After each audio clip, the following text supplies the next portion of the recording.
amazing Australians and the story of their lives. You're tuned to Lots to Chat About with Rosemary Peterswald. Hello and welcome, listeners. It's terrific to be back with you again today. And my guest is David Williams. David was CEO of the government-owned Queensland Events Corporation and at other times Director General of departments responsible for tourism, sport, racing, gaming, liquor licensing and fair trading. David spent his early life in Wales and on the Channel Island of Guernsey, and later he studied and worked in several different countries.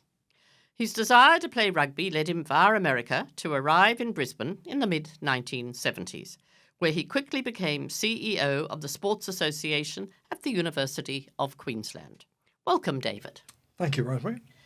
So tell us about growing up in Wales and then how you won a scholarship to America for rugby, where you achieved a master's degree in sports administration. So what was it like at that time there? Well, if I go to living in Wales, I was born in Wales, a place called Llandudno in North Wales, but then we moved around the country with my father's job. So we then lived in Welshpool, then Ludlow, then Barry, and by the age of 12 we moved to Guernsey in the Channel Islands. And I did my secondary education there and then went to university in the UK and then set off playing rugby around the world. London first, Bermuda, South Africa and the United States. I ended up in the United States in the end because I was playing rugby for the Bermuda national side against a representative side out of the United States.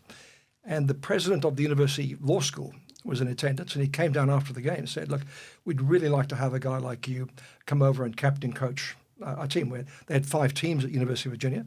I said, well, you get me a graduate assistantship and I'll be over. And so was that. But I had to wait about 9 months. I thought they'd forgotten about it until I got a phone call to say, it's all fixed up, got you a graduate scholarship, you're on. So I went over to the States and I spent the next 4 years there. Wonderful. And then after achieving your master's degree in sports administration, you came here to Brisbane. And nobody else, if I'm correct, David, at that particular time had a master's degree in sports administration. So you were sought after, and in Brisbane you became CEO of the Sports Association at UQ. As we've said, you seemed to achieve a great deal during that time. Overall, you were instrumental in the development of the events industry in Australia. So 2 things. What exactly makes up the events industry, and where did your interest originate from? Okay, well, my interest originated at University of Queensland when I was there, and I managed to establish the Australian University Games. Instead of having intervarsities at individual campuses, I thought if we got a mass number of students onto one campus, it would be more interest for the private sector or government to sponsor. So that started those games. They go on now, they're biannual events. They get about up between 6,000 and 12,000 participants. So that was one of the issues of my start in events, but I was also the chairman of the Commonwealth Games Division for the 1982 Commonwealth Games. And I was also then on the executive board of Brisbane's bid for the 1992 Olympic Games. So my time at University of Queensland was involved in creating, but also involved with 2 of Brisbane's biggest events. Absolutely, and it was during that time in 1982 where you first met Sally Ann, who our listeners, Sally Ann Atkinson, that is, that our listeners have heard me interview and chat to a couple of times. Yeah, Sal was she was a local alderman at the time, came to the games. I met her, and she was a bit not jaundiced about big events, but wanted to know really what was the value. They cost a lot of money. What value did they bring to the community? So, over the next, I suppose, 12 months or so, I met Sally Ann many times to discuss what I perceived as the value of the events industry. And Sal became an incredible advocate for the events industry after that. And of course, the next thing she did, she hosted the World Expo as mayor then of the city, and then went on to lead a bid for the 1992 Olympic Games. Yes, and the 92 bid, Brisbane really didn't have a good chance from the start. I mean, Barcelona were always the favourites because Wayne Samaranch, the president of the IOC, was from Barcelona. But there were 6 cities bidding. I don't think any of them gave Brisbane a second thought in terms of the chance. I mean, Paris was in, London was in, or Birmingham, was in UK. But anyway, it was a wholehearted bid. I remember once going to Barcelona to participate in a debate between the chairman of the bidding cities for the 92 games and also taking part in a TV debate. replacing Sally Ann because she couldn't make the trip. She asked me if I would do it. And the Spanish media followed up saying it was a very, very attractive bid. But anyway, we finished third behind Barcelona and Paris. And I think that was the start of Australia's relationship with the IOC. And of course, now we're coming up to the 2032 Olympics, but we'll go back to that a little bit later. Can I just comment on that? One of the issues that you never get, the other thing, you never get the Olympics on your first bid. Oh, right. So what happened after the Brisbane bid, Sally Ann had particularly strong relationships with Wayne Samaranch, the president, and IOC members. Melbourne were the city selected to bid for the 96 Olympic Games, and they used Sally Ann, her contacts and networks to engage with the IOC. And then they lost narrowly, and then of course we came to the year 2000, and Sydney used Sally Ann, again with her networks and contacts, and also appointed her, when they got the Games, as the deputy chair of the Games Village. But if it wasn't for Sal's original bid, her interaction with the IOC, Sydney would not have had a chance. So they had the background of a good Brisbane bid, an excellent Melbourne one that built on the Brisbane one, and then Sydney secured it in the end for 2000. And terrific it was. But now, in 1985, you headed to Tassie, where you became head of the Department of Sport and Recreation in Tasmania under Liberal Premier Robin Gray. And such things were instigated, like the wonderful rowing events that they now have up at Lake Barrington. So tell us a little bit more about that time in Tassie, which was when I was there as well. Yes, and if you remember, it was a time of political unrest. The conservationists, the damming of the Franklin River was stopped in the end by the High Court. The government lost that battle. And I think to an extent that period was also the beginning of the Green Movement, Bob Brown, and the community really taking up the issue of protecting the environment. But the Grey government, I say, was very supportive of events when I went there. We'd secured the World Rowing Championships for 1989. The Grey government built the most magnificent course in northern Tasmania, in a remote mountainous area. So Lake Barrington. It is remote, isn't it? It is remote, and it's a fantastic course. But in practicality, it's hardly any use for day-to-day use by rowers or schools or whatever. Yes. It should have been much closer to a major population centre than Hobart. But despite that, it is a fantastic facility. I think the rowing authorities at the time said these were the best championships ever, the finest course, but I say we don't see enough use of it. I think the advice of the government at the time was probably pretty poor as to where to place the course. But Tassie, of course, plays a very important part in your life because it was there that you met your beautiful wife, Helene, isn't that? That's absolutely right. She was a PA to a very close friend of mine, Terry Dry, who was Dean of the Medical School at the time. And yes, that was, we just celebrated. Fortuitous. What? Very fortuitous. Very fortuitous. Yes. We celebrated our 30th wedding anniversary just recently. Oh, how lovely.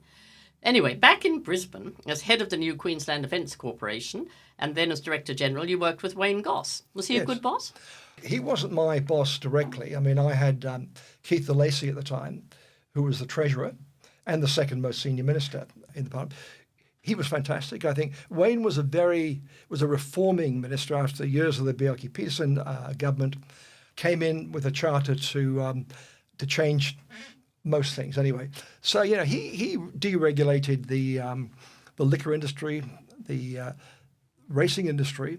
But I think one of his big failings, and he admits it was his greatest failure, he allowed poker machines into hotels and clubs in large numbers at the time. And when he left office, he said that was his biggest regret.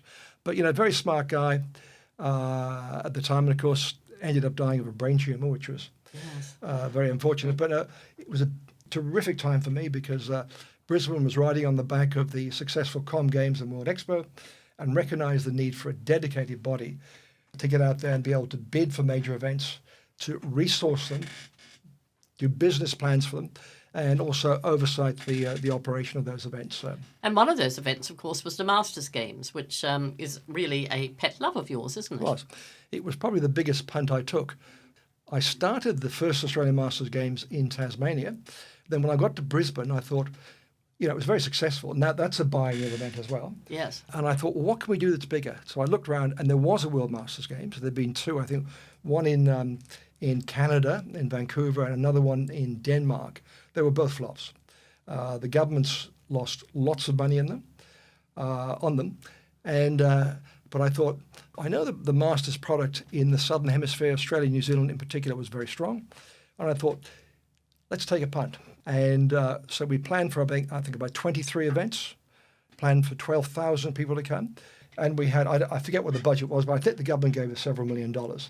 But anyway, so my career rests on the fact that this was successful. Well, in the end, it turned out we had 24,000 competitors that came there. Were any of those competitors disabled competitors, or was it purely just for people of a certain age that were able-bodied? Yes, there were no para-type events in the games. But, you know, a lot of the people who were over 90 didn't look particularly they had lots of problems with their hips and knees and so on. I can understand. But it was the biggest participation event in the world. Right. Still is, and it's run now every 4 years around the world, and cities pay a lot of money to get the rights to host it. So that started from the thing where the entity that ran it had gone broke, to Brisbane, they've got the 24,000 people, and it went on, I say, to become a fabulous event. And subsequently, both Melbourne and Sydney have hosted the World Masters Games. Terrific. Well, we'll come back to that a little bit later as well, about what events like that do mean to the particular cities that get it. But David, tell me now, in 2003, you left the public service and you to become CEO, I should say, of the new government-owned events agency in Scotland. So how did that come about, and what was living in Scotland like? I mean, you moved there with Helene, and was it good to be back in the UK, even if not in your home country? Yeah, look, I'd been almost 10 years a Director General in the Queensland government, and I thought that's about time. I'm either going to retire and start consulting, or I need a new challenge. And I found out that Scotland was looking to create a national events agency, Event Scotland, and was looking around the world for a suitable candidate. So I put my hand up. And after an arduous process of interviews, both in Brisbane and in Scotland, I was appointed to the position. And I went over with some trepidation. I mean, it was a big challenge starting something from scratch when you've got no networks like you have in this country. And there's a high level of expectation. In fact, when the media announced my appointment in Scotland, they called me the event czar. Oh, right, yes. So anyway. I can understand that, yes. Yeah, but Scotland, warm people, terrible climate. When it's sunny in Scotland, it's magnificent. It's a little bit like Ireland, isn't it, where I come from? A little bit Ireland, that's right. As they say, it's green. But, I mean, there's a reason why it's green. There's all that rain. Yes, but I prefer less rain. But anyway, we've got a fair bit here at the moment. But, it's very successful. And it's gone on now. I look at the legacy that I might have left, of course, to probably one of the most successful event organisations in the world. Yes. And the government have backed it in Scotland to many millions of pounds, tens of millions of pounds. And of course, there was a huge sort of competition between Glasgow and Edinburgh, wasn't it? That's right, because when I went there as the new event czar, one of the things, the aspirational events I thought that Scotland could apply for and host was the Commonwealth Games. And the government said, that's fantastic. Let's see which cities in Scotland want to host it. Yes. So we went out, Edinburgh and Glasgow both wanted to host, so we asked them to put in a submission and a business case. And then the government said to me, well, you make the decision. I said, impossible. I said, well, I have to work with our major stakeholders in the events industry are Glasgow and Edinburgh. They're the ones who will host the major events.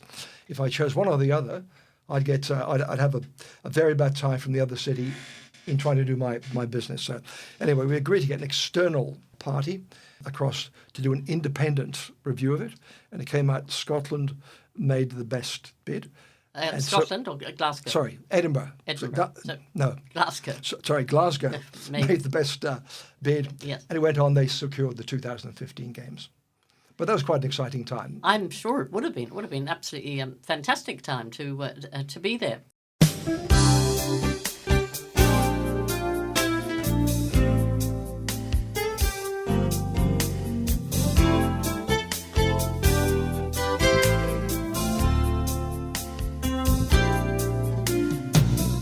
Now, you're listening to Lots to Chat About. I'm Rosemary Peterswald, and my guest today is David Williams, past CEO of Queensland Events Corporation.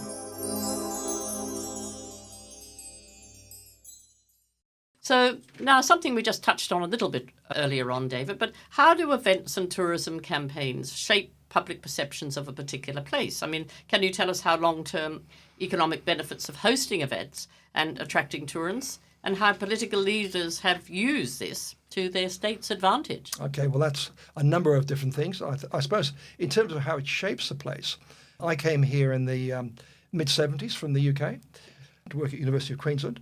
At that time, Brisbane, everything in Australia that was happening was in Melbourne or Sydney. Yes. So Brisbane secured the Commonwealth Games in 1982.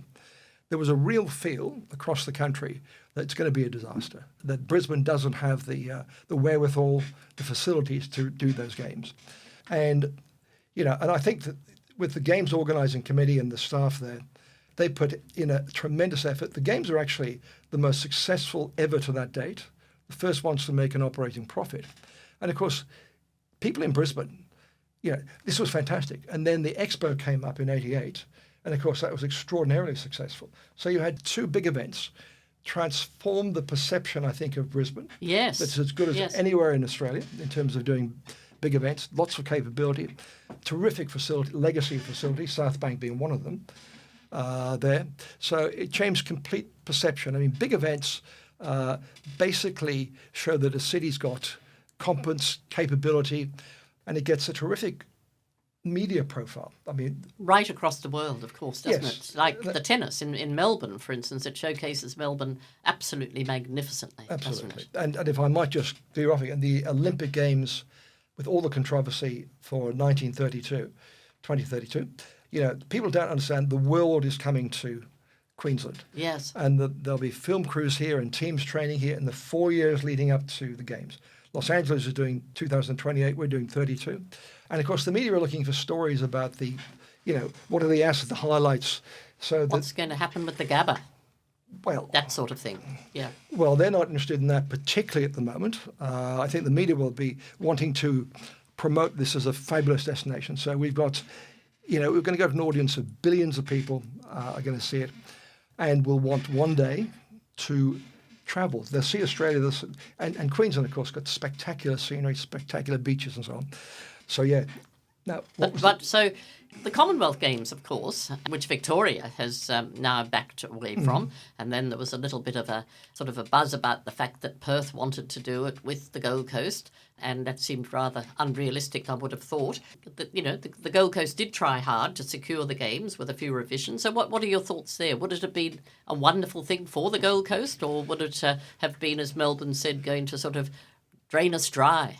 Well, no, I think it would have been a wonderful thing for the Commonwealth Games internationally if the Gold Coast had gone there. I think it was a dreadful decision by the Victorian government with so little notice to pull out and virtually destroy the Commonwealth Games as we know it. It certainly gave us a bad name around the world, didn't it, for not keeping our promises? It did, and Melbourne's one of the great cities, Melbourne, one of the great event cities in the world.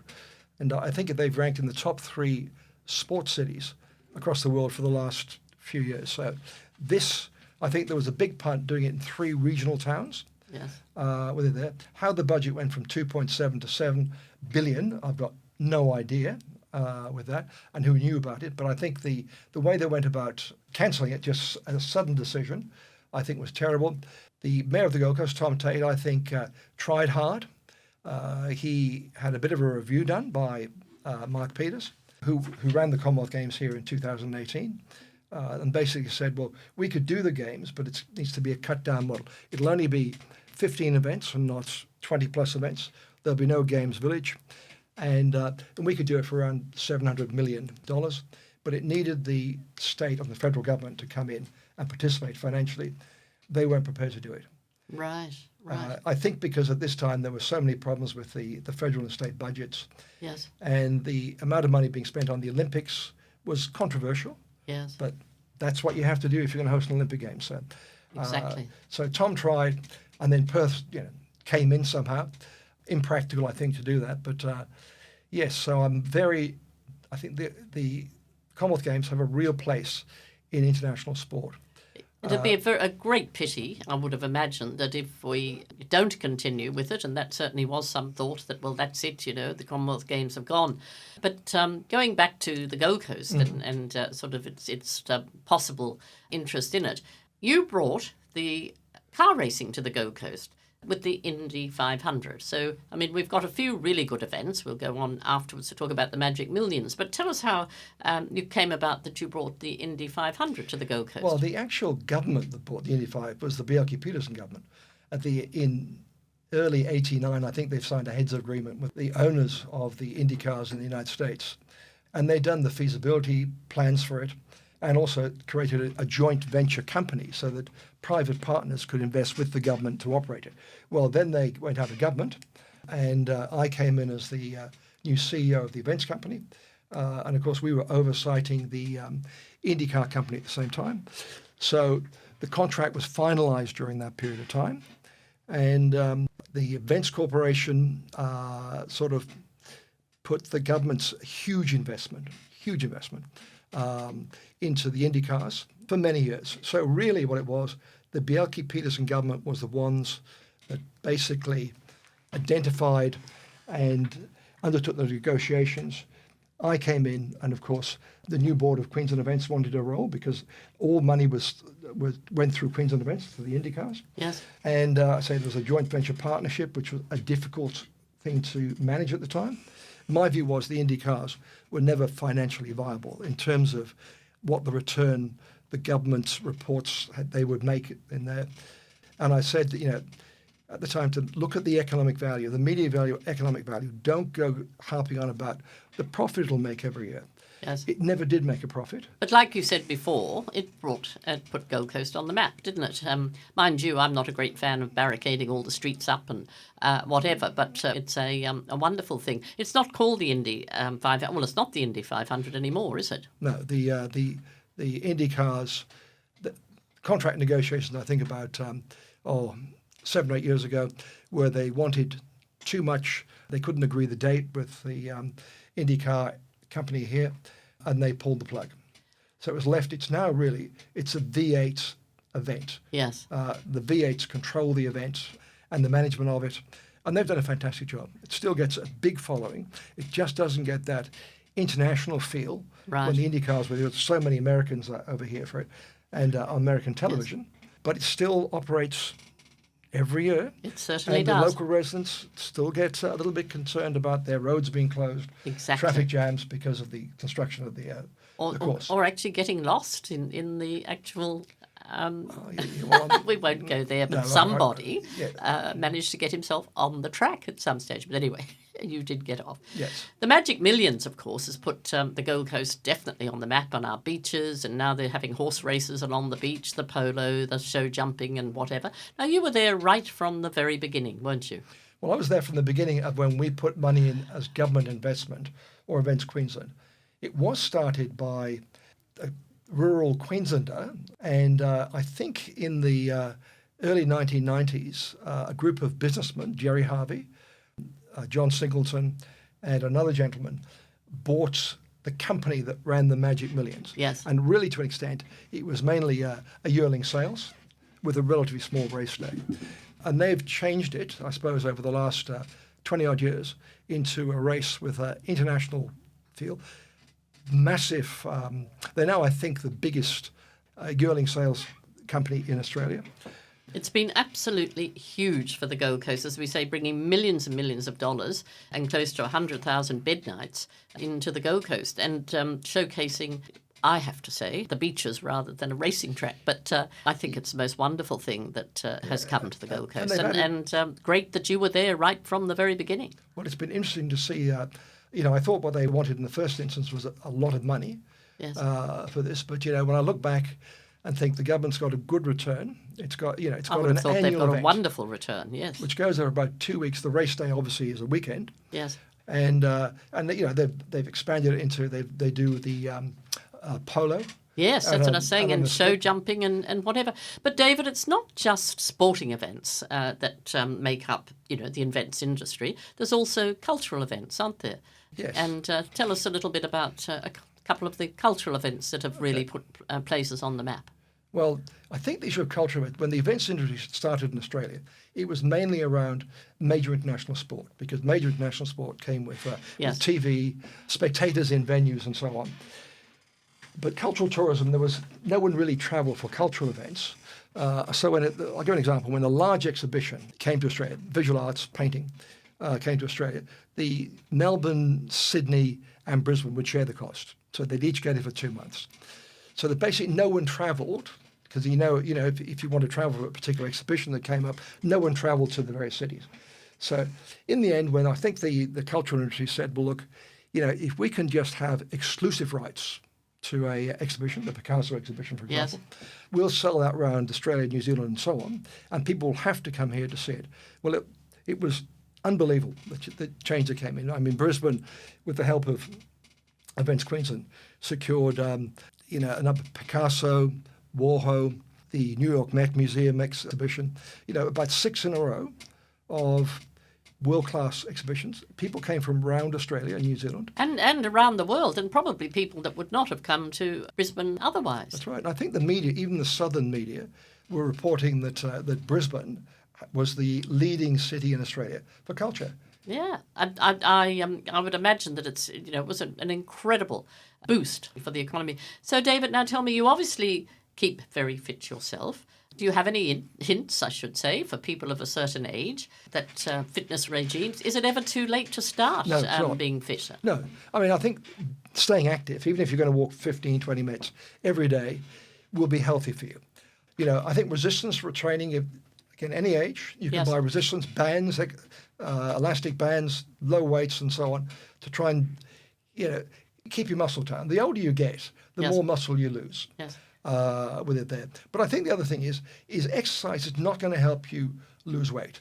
If you want to lose weight, it's stay away from fatty foods, fast foods, and so on. There's no point in sort of running down the road to Macca's and then having a Big Mac and then coming home and thinking, oh my gosh, I haven't lost any weight. The amount of exercise most people do would be not enough to lose weight. Right. You've got to, but the combination is, if you're doing some exercise, you'll get muscle tone, cardiorespiratory health. You'll feel better about yourself. Exactly. And it doesn't have to be much. It's just got to be regular every day. And there's aerobics you can do sitting on a chair. There's aerobics you can do leaning against a wall. You don't actually have to be at a gym or doing something really strenuous. It's a matter of keeping those muscles, as you say, strong and healthy. Another thing, those people that can't get outside and run a walk, is stationary bike.